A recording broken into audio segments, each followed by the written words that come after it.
जय भीम साथियों। मुझे पता है कि आप लोग बाबा साहब अंबेडकर के बारे में काफी कुछ जानते और समझते भी हैं, लेकिन बाबा साहब के जीवन के कुछ ऐसे पल भी हैं जो इतिहास में आज भी दबे पड़े हैं। उनको आज भी बहुत से लोग नहीं जानते। आज की इस खास वीडियो में मैं इसी के बारे में चर्चा करने वाला हूं, तो कृपया करके इस वीडियो को अंत तक जरूर देखें। और हाँ, हमारे अंबेडकर साहेब जी यूट्यूब चैनल को भी सब्सक्राइब कर ले, क्योंकि इस चैनल पर मैं सिर्फ बाबा साहेब अंबेडकर के जीवन से जुड़ी छोटी बड़ी सभी जानकारी लेकर आता रहता हूं। तो चलिए शुरू करते हैं इस वीडियो को। जब हम भारत के संविधान को अपने हाथों में लेते हैं, क्या हमें केवल कागज पर लिखे शब्दों की एक किताब दिखाई देती है? क्या आपने कभी सोचा कि इस किताब की स्याही में सिर्फ कानून नहीं, बल्कि किसी की टूटी उम्मीदें, किसी की सूनी आंखें और हर पन्ने पर रोके गए आंसुओं की चुप्पी छिपी है? हमने इसे संविधान का नाम दिया, पर यह किसी के अधूरे सपनों का दस्तावेज था। हमने इसे कानून कहा, पर यह उस इंसान की भूख, अकेलापन और भीतर से टूटा हुआ मन था जो इसका गवाह था। वह इंसान थे डॉक्टर भीमराव आंबेडकर। लोग कहते हैं कि बाबा साहेब ने संविधान लिखा, पर क्या बात इतनी ही सरल है?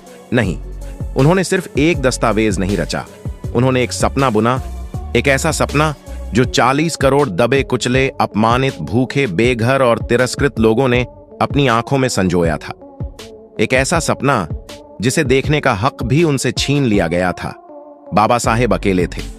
उनके पास न समाज का सम्मान था, न ही वह समर्थन जो एक संविधान निर्माता को मिलना चाहिए था। लेकिन उनके पास था एक टूटा हुआ दिल, एक डगमगाती सांस और वे सपने जिन्हें न कोई सभा देख पा रही थी, न कोई सत्ता। बाबा साहेब जानते थे कि संविधान बनाना आसान नहीं होगा। यह सिर्फ एक दस्तावेज नहीं था, यह एक अधूरी क्रांति थी। इसे पूरा करने के लिए उन्हें हर रात भूखे सोना पड़ा, हर दिन सभा में अपमान सहना पड़ा, हर पंक्ति लिखते समय आंसुओं को रोकना पड़ा। जब सारी दुनिया सो रही होती थी, बाबा साहेब संविधान लिख रहे होते थे। उनकी कलम की स्याही में सिर्फ शब्द नहीं, उनके सूखे आंसुओं का पानी घुला था। आज जब कोई इस किताब को देखता है, उसके लिए यह शायद सिर्फ एक पुस्तक है, लेकिन जो इसे महसूस करना चाहे वह पाएगा कि हर पन्ना किसी बेबस आत्मा की चीख है, हर अनुच्छेद किसी भूखे बच्चे की पुकार है, हर धारा किसी असहाय मां का आंचल है, हर पंक्ति किसी दलित की टूटी हड्डी से निकली सिसकी है। यह सिर्फ संविधान नहीं, यह बाबा साहेब का खून, पसीना और आंसू हैं। आइए मैं आपको वह कहानी सुनाता हूं जो किताब के पन्नों में कम, बाबा साहेब की आंखों में ज्यादा लिखी गई है। एक ऐसी कहानी जो काले शब्दों से नहीं, लाल आंसुओं से रची गई है। दोस्तों, 1947 का साल था। पूरा भारत आजादी के जश्न में डूबा था। गांवों की गलियों से लेकर शहरों की सड़कों तक हर तरफ एक ही नारा गूंज रहा था, वंदे मातरम। लोग नाच रहे थे, आंखों में खुशी के आंसू थे। मंदिरों में घंटियां बज रही थीं, मस्जिदों में अजान की आवाज गूंज रही थी। किसी के हाथ में तिरंगा था तो कोई अपने बच्चों को गोद में उठाकर कह रहा था, बेटा अब हम गुलाम नहीं हैं। लेकिन इस उमंग की भीड़ में एक चेहरा ऐसा था जो मुस्कुरा नहीं रहा था। वह चेहरा जिसकी आंखें कहीं दूर देख रही थीं। उसके मन में आजादी का जश्न नहीं, बल्कि एक सवाल था। वह चेहरा था डॉक्टर भीमराव आंबेडकर का। उनकी आंखों में उत्साह नहीं था, क्योंकि उन्होंने साफ देख लिया था, भारत सिर्फ अंग्रेजों से आजाद हुआ है, पर जाति की जंजीरें अभी भी जकड़ी हुई हैं। अभी भी उनका समाज का बच्चा स्कूल जाएगा तो उसे अलग बैठाया जाएगा। अभी भी प्यास लगने पर कोई उसे कुएं से पानी नहीं लेने देगा। मंदिरों के दरवाजे अभी भी बंद हैं। अछूत शब्द अभी भी हवा में गूंज रहा है। लोगों की नजरें अभी भी उनकी कौम को इंसान नहीं मानती। बाबा साहेब ने मन ही मन कहा, आज जो लोग जश्न मना रहे हैं, उन्हें नहीं पता कि आधा भारत अभी भी गुलाम है। आजादी आई है, पर बराबरी नहीं। उस दिन जब सारा भारत उल्लास में डूबा था, बाबा साहेब अकेले अपनी किताबों में सिर झुकाए बैठे थे। उनके मन में एक ही सवाल गूंज रहा था, क्या हम सचमुच आजाद हुए हैं, या सिर्फ सत्ता बदली है? क्योंकि समाज अभी भी जंजीरों में जकड़ा था। बाबा साहेब ने आंखें बंद कीं और धीरे से कहा, मुझे संविधान बनाना है।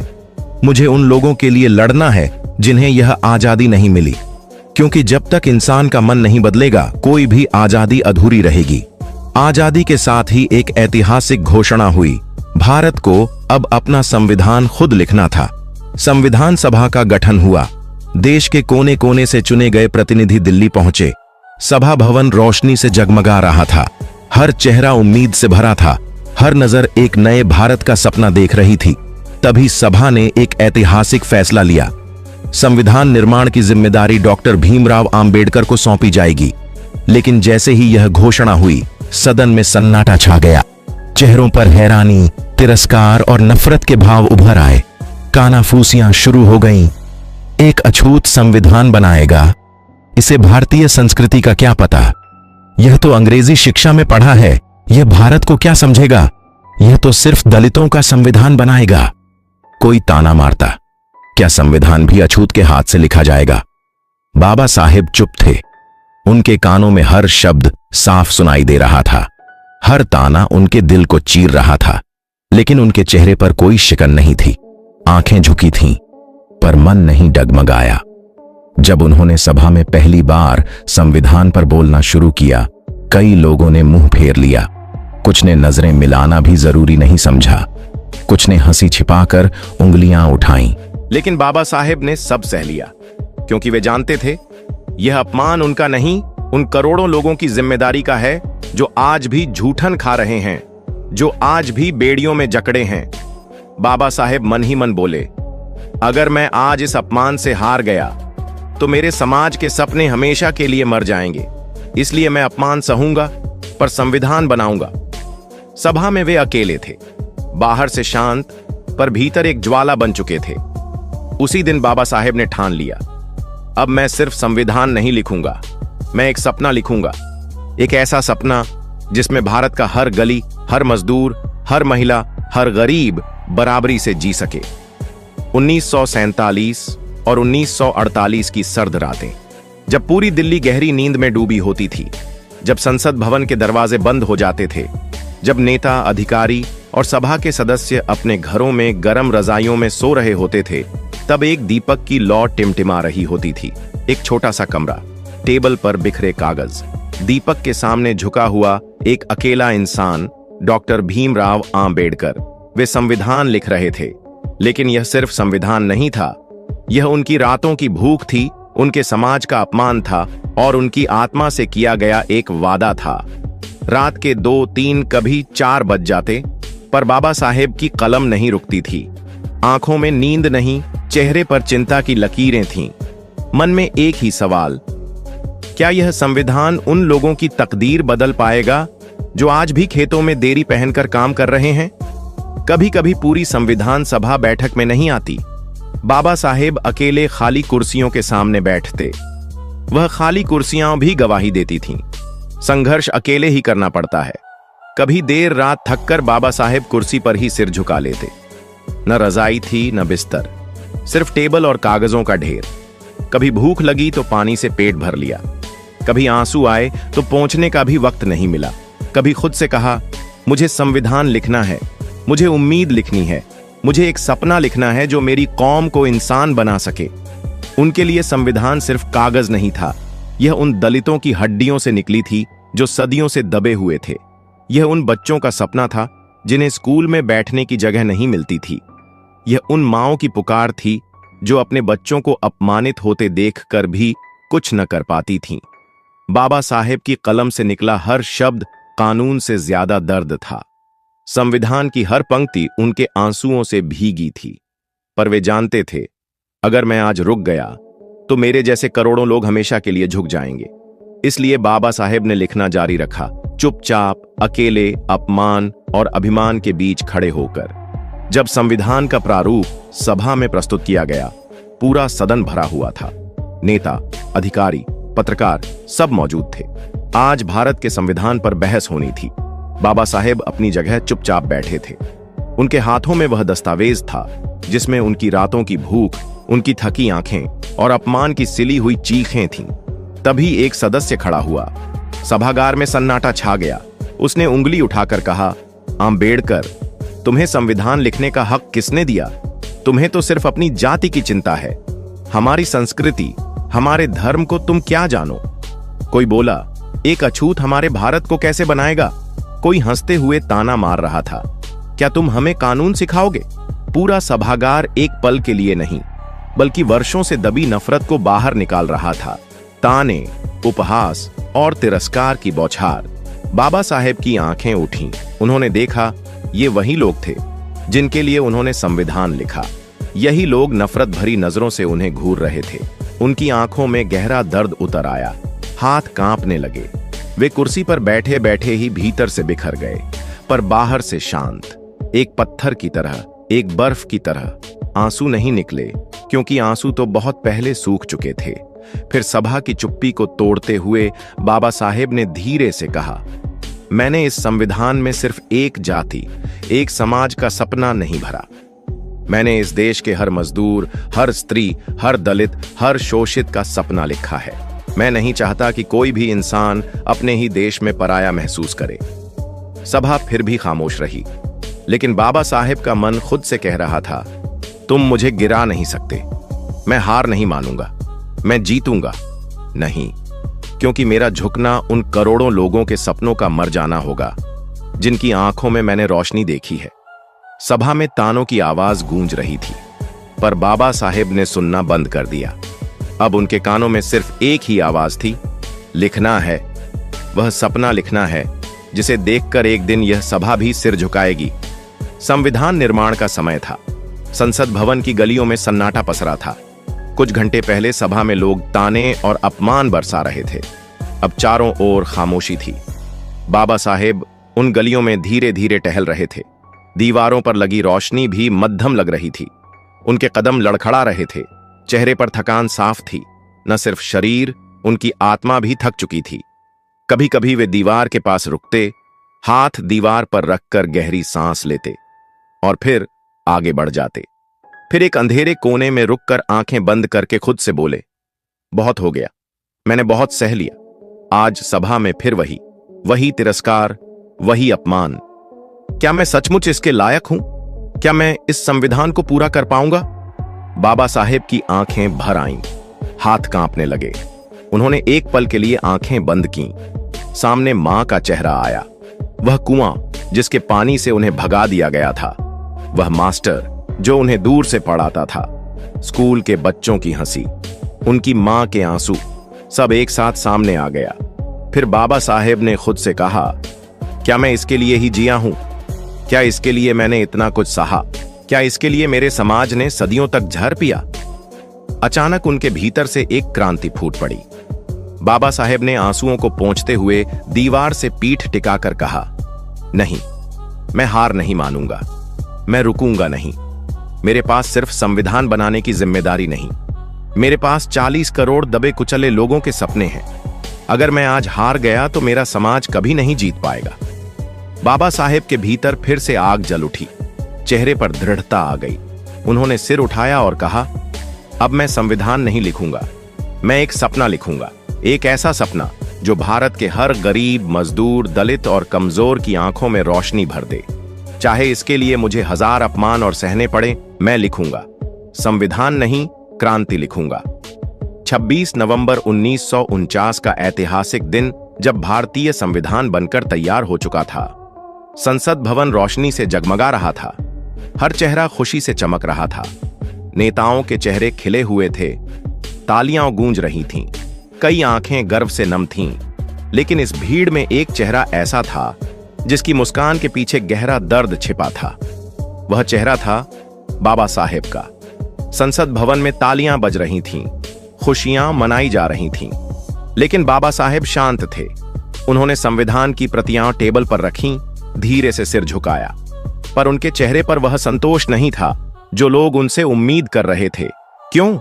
क्योंकि बाबा साहेब जानते थे, इस संविधान में सिर्फ कानून नहीं लिखे गए, इसमें उनकी अधूरी रातें, उनकी मां के सूखे आंसू, उनके बचपन का अपमान, जूठन खाते बच्चों की भूख और मंदिर के बाहर ठिठुरती औरतों की पीड़ा लिखी गई थी। जब पूरा सदन खड़ा होकर तालियां बजा रहा था, बाबा साहेब की आंखों में अकेलापन गूंज रहा था। वे जानते थे, लोग तालियां संविधान को दे रहे हैं, पर यह नहीं समझ पा रहे कि इसकी स्याही में उनका खून भुला है। उनकी नजरें बार बार संविधान की प्रति पर टिक रही थीं, जैसे वे हर पन्ने से कह रहे हों, मैंने तुम्हें बनाया है अपने लहू और नींद की कीमत पर क्या समाज तुम्हें अपनाएगा? क्या तुम मेरे समाज के लिए सचमुच इंसाफ बन पाओगे? सभा के बाहर जल रहे दीपक भी मध्यम थे। बाबा साहेब मुस्कुरा रहे थे, पर उनकी मुस्कान खोखली थी, क्योंकि वे जानते थे संविधान तो बन गया, पर क्या इंसान का मन बदला? उस दिन सभा में तालियां गूंज रही थीं, पर बाबा साहेब के दिल में एक सवाल गूंज रहा था। क्या अब कोई दलित मंदिर में जा सकेगा? क्या कोई बच्चा बिना जूठन के स्कूल में खाना खा सकेगा? क्या कोई मजदूर मालिक से बराबरी से बात कर सकेगा? शायद नहीं, क्योंकि बाबा साहेब जानते थे संविधान बनाना आसान था, पर समाज को बदलना नहीं। संविधान बन चुका था, तालियां रुक चुकी थीं, संसद भवन की बत्तियां मध्यम हो रही थीं, नेता अपने घर लौट रहे थे, लेकिन बाबा साहेब वहीं खड़े थे। उनकी आंखों में वही सवाल था, क्या यह संविधान समाज को बदल पाएगा?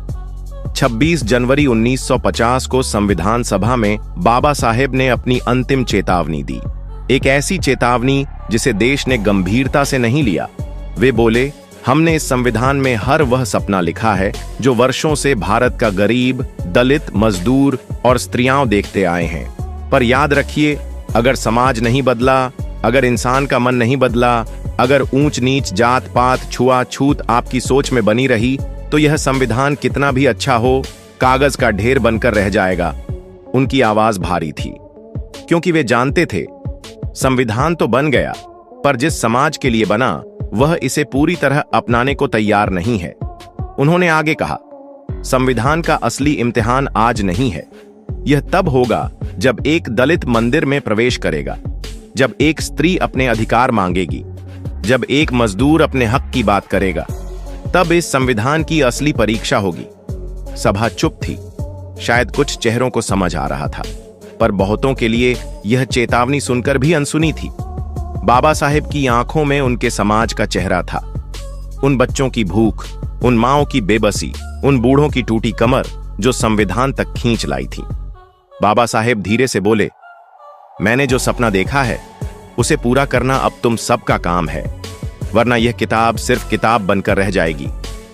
आज भी जब कोई मजदूर, दलित, स्त्री या गरीब अपने अधिकार के लिए लड़ता है, संविधान के पन्नों से बाबा साहेब की आवाज गूंजती है, डरो मत, तुम्हारा हक लिखा जा चुका है। मैंने तुम्हारे लिए संविधान में सब लिख दिया है, रुकना मत, संघर्ष करते रहो। सभा खाली हो चुकी थी, कुर्सियां, दीवारें और संविधान की पांडुलिपियां गवाही दे रही थीं। बाबा साहेब चले गए, पर उनका सपना अधूरा रह गया। सवाल आज भी वही है, क्या हम उस क्रांति को पूरा कर पाए? क्या हम बाबा साहेब की अधूरी नींद उन्हें लौटा पाए?